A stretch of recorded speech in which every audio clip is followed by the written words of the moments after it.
হসপিটালে ওষুধ পাওয়া যায় না, ওই জন্য ভাইপো আসছে ওষুধ বিতরণ করতে, প্যারাসিটামল। তো মমতা ব্যানার্জির ব্যর্থতা, স্বাস্থ্যমন্ত্রী মমতা ব্যানার্জি 15 বছর ধরে ওষুধ দিতে পারেনি, চিকিৎসা দিতে পারেনি, আয়ুষ্মান ভারত চালু করতে পারেনি। ভাইপো আসছে 5000 পুলিশ নিয়ে প্যারাসিটামল বিতরণ করতে। খাবেন নাকি আপনি? বড়ি পাওয়া যাবে, চলে যাবেন নন্দীগ্রাম বাইপাসের পাশে। বড়ি দেখে খাবেন, সাবধান। আর বাকিটা বলছি না, আগের দিন বলেছি।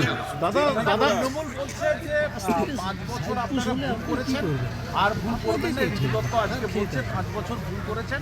এরাই ঠিক করেছে। আজকে 26,000 চাকরি গেছে, লোক বলে নন্দীগ্রাম ঠিক করেছে। টাটাকে তাড়িয়েছে লোক, সিঙ্গুরের লোক বলে নন্দীগ্রাম ঠিক করেছিল, আমরা ভুল করেছি। সবাই বলে যে নন্দীগ্রাম 21-এ যেটা বুঝেছিল, আজকে গোটা বাংলাদেশের কথা বলছে। অভয়ার বাবা মা বলে আরজি করে ডাক্তার তাকে ধর্ষণ করে খুন করেছে, বলে নন্দীগ্রাম ঠিক করেছিল, আমরা ভুল করেছি। তো ওদের কথার উত্তর ওরাই দিয়ে দিবে, তামান্নার মা দিয়ে দিবে কালীগঞ্জে, পানিহাটির অভয়ার বাবা মা দিয়ে দিবে, আরজি করে ডাক্তারের বাবা, আমাকে দিতে হবে না। সুপার স্পেশালিটি হাসপাতাল রয়েছে, তার ঠিক ঢিলছুড়া দূরত্বেই এই সেবাশ্রয় হচ্ছে। একটা ভোটের জন্য হচ্ছে। যদি সেবা দেওয়ার ইচ্ছা ছিল 4 বছর 9 মাস কোথায় গেছে? 4 বছর 9 মাস কোথায় গেছে? আমি তো 45,000 লোককে শুধু চশমা দিয়েছি, 45,000 লোককে আমি চশমা দিয়েছি। ভোটের সময় কেন হয়? যেদিন 21-এ মমতা ব্যানার্জি হেরে গেল, সেদিন থেকেই তো সেবা দেওয়া উচিত ছিল। আমি তো 2004 সালে সিপিএম এর সঙ্গে লড়তে গিয়ে হেরেছিলাম, আমি তো মাঠ ছাড়ে যাই, আমাকে তো লোক ভোট দিয়েছিল। আমি তাদের সঙ্গে ছিলাম বলেই তো আমি 2009 1,73,000 ভোট দিয়েছি। আমি তাদের সঙ্গে ছিলাম বলেই তো 2014-তে আমি 2.5 লক্ষ ভোট দিয়েছি।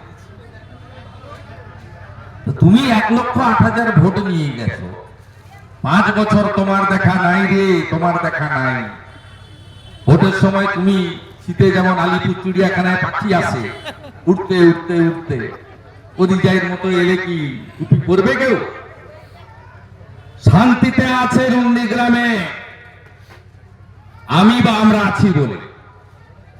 এই সোনাচূড়ার মা বোনেরা, হিন্দু যারা 2021 সালের জানুয়ারি মাসে টাউন ক্লাবে বজরং বলির পুজোতে গেছিল, ভুলে গেছেন নাকি? 4টে বাসে মহিলা ছিল,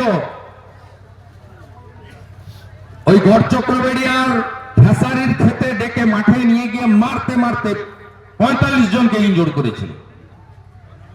শুধু হিন্দু বলে দেবব্রত মাইতিকে খুন করেছে, শুধু হিন্দু শিডিউল কাস্ট বলে মনসা বাজারে রথিবাড়ারিকে খুন করেছে 24 সালের 23 মে।